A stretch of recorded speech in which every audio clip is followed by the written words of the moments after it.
Good evening. Queensland's facing higher taxes and extensive public service cuts after a damning budget audit.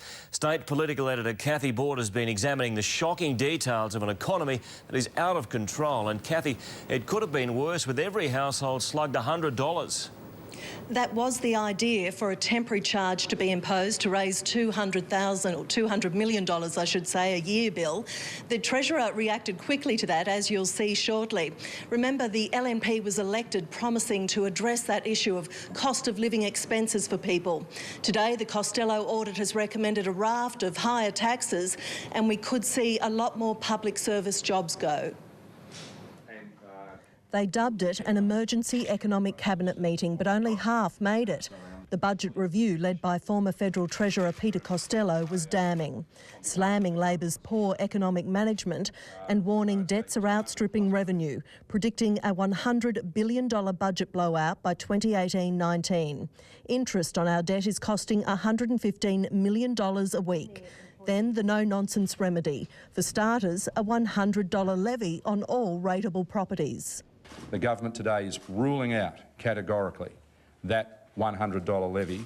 Other tax increases are suggested, including scrapping or reducing land tax exemptions or applying it to all properties except the principal residence, increasing gambling, transfer duty and mining royalties, and aggressively pursuing unpaid fees and fines. We'll examine them all, Kathy. The softening up process of recent weeks that permanent public service jobs could go is now a reality, but in limbo for weeks to come.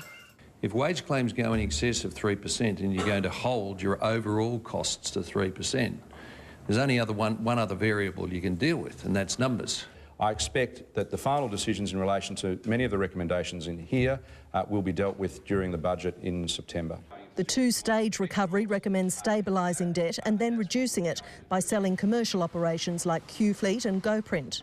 We would seek a mandate at an election before we went into an asset sale. It would be a very brave government to be contemplating that in the current environment. Relying on increased taxes and lower expenditure just not enough. Just can't be done. The problem's too big. Makes an interesting sales pitch for the Treasurer's upcoming overseas trade mission. And the Treasurer, Tim Nicholls, joins us. You're about to go on this trade mission. Is this a good time to be flogging a sick economy? Well, it's the Queensland government finances that have been left in a diabolical state by Labor. The economy itself has got some real upside about it, and I'll be talking about that on our trade mission overseas in a month's time. But the real issue we have to deal with is the diabolical debt of $100 billion that we're staring at and the increased deficit. And those are the real tasks that we have ahead of us over the next little while.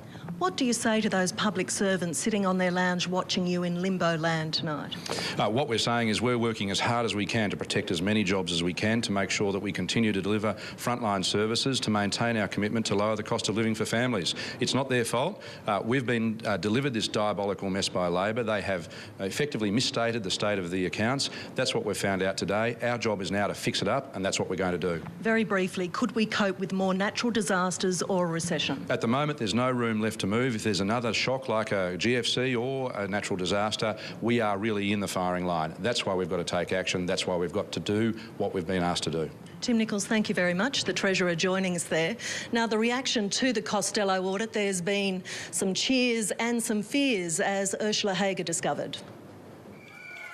It's all about survival as far as unions are concerned, job survival. What we don't want to see is a slash and burn mentality in Queensland. Public sector workers are in the firing line as the government grapples with ballooning debt. Well, public servants are very scared. The Costello report recommends keeping public sector expenses capped at 3% beyond 2016. Business groups say the sector should be slashed by 5% over the next 3 years. That would have savings in the order of about $850 million a year, and that's a lot of money that you could put towards retiring debt. The last term of government saw 28,000 new public servants put on. That is not what the private sector did. It was a key election promise to maintain public sector employment, and it would be a very foolhardy government that chose to ignore the will of the people. Public sector unions say mining should carry more of the load. The royalties need to be increased to ensure that we have the resources to provide for our children. But the Australian Industry Group has backed a further asset sales to save up to $10 billion.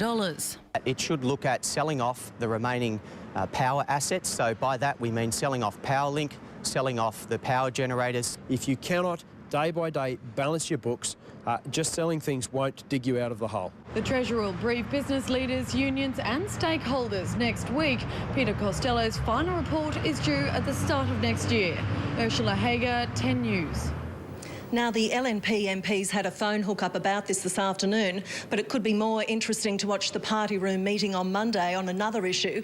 There's a lot of internal unrest over how the Newman cabinet has handled minimal changes to the civil unions bill. A lot say the party room should have been consulted, and a lot still want that law changed altogether, Bill. All right, thank you, Cathy Border, State Parliament.